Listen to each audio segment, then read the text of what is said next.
Labdien! Mani sauc Artūrs.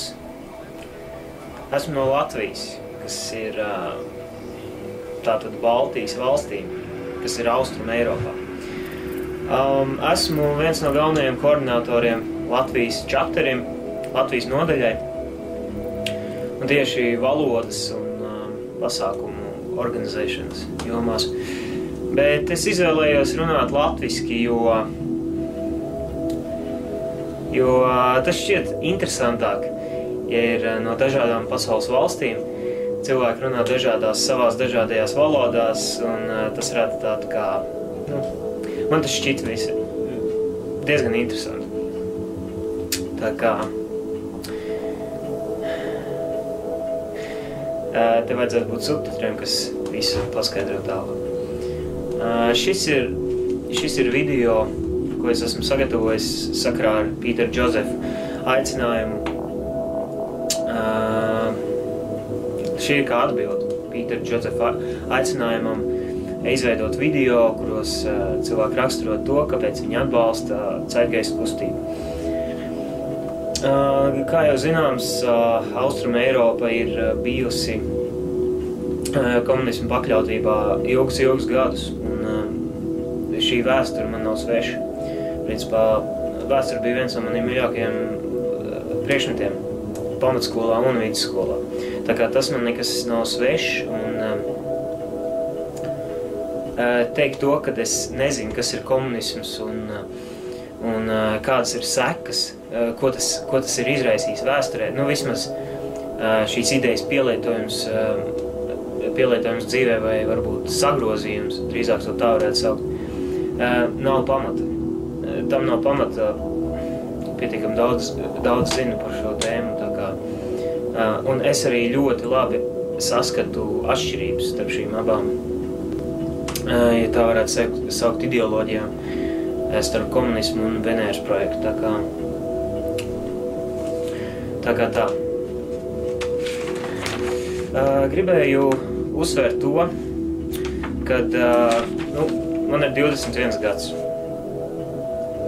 Un to varētu arī norakstīt uz jaunības maksimālismu vai tieksmi cīnīties ar visu pasauli un tā tālāk. Nezinu, varbūt, iespējams. Bet es apzinos to, kad tas var arī nepiepildīties. Šī vīzija, kas ir pietiekami skaista, pietiekami brīnišķīga, tā var arī nepiepildīties. Un uz to es esmu gatavs. Turpināsim dzīvot tā, kā mēs esam dzīvojuši iepriekš. Tomēr tas ir tāds kā žurkas skrējiens, tas ir kā tāds aburtais loks, aburtais cikls, pa kur cilvēcei nāks iet. Un es apzinos, ka var arī šis viss nepiepildīties. Mēs varam arī atgriezties tumšajos viduslaikos. Bet labi.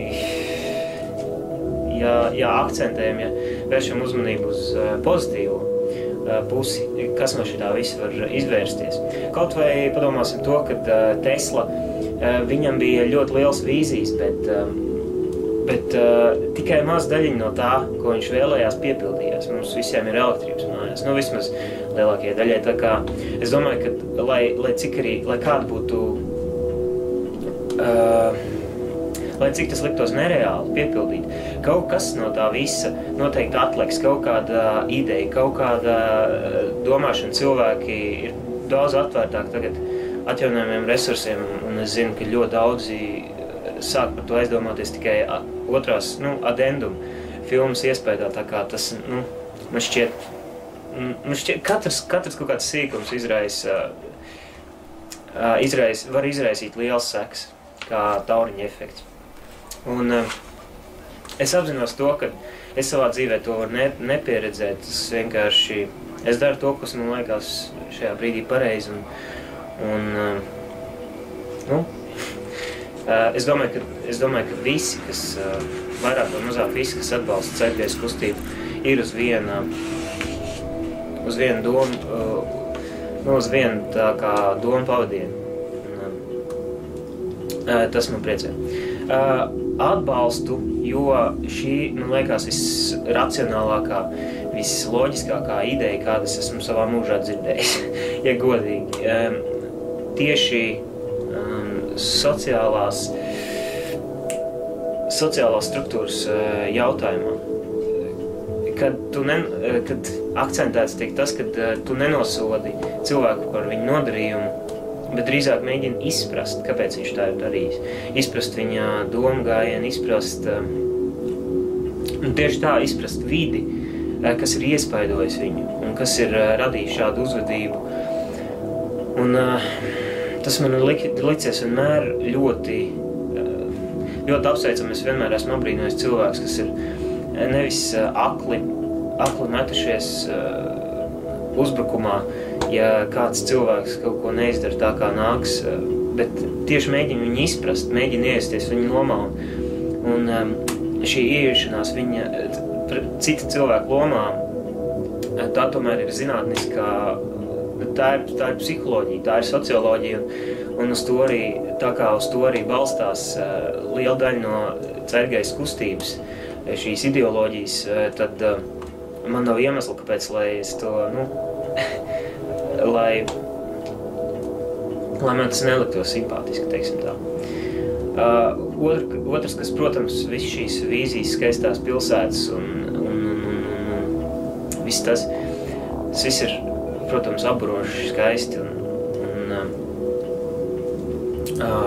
acis pilnīgi žilbst, bet tajā pašā laikā es tāpat kā pats Žaks Fresko un tāpat kā Pīters Džozefs un lielākā daļa Ceļgaiss kustības atbalstītāji apzinos, ka galvenās izmaiņas ir šeit. Galvenais izmaiņas ir šeit un noteikti šeit. Tā kā tas arī ļoti likās simpātiski, kad tiek akcentēts tas pamat iemesls, kāpēc cilvēki uzvedās tā, kā viņi uzvedās, kāpēc pasaulē ir tik grūti mainīties, jo, principā,